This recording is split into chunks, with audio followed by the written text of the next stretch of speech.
போகையிலும் வருகையிலும் என் துணையாயிருக்கிறேன்.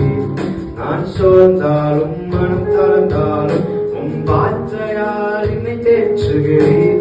பிரசன்னராய் கூட இருப்பவரே, அற்புதராய் கூட வருபவரே, என்னை விட்டு இடப்படாத நல்ல பங்கே. பிரசன்னராய் கூட இருப்பவரே, அற்புதராய் கூட வருபவரே,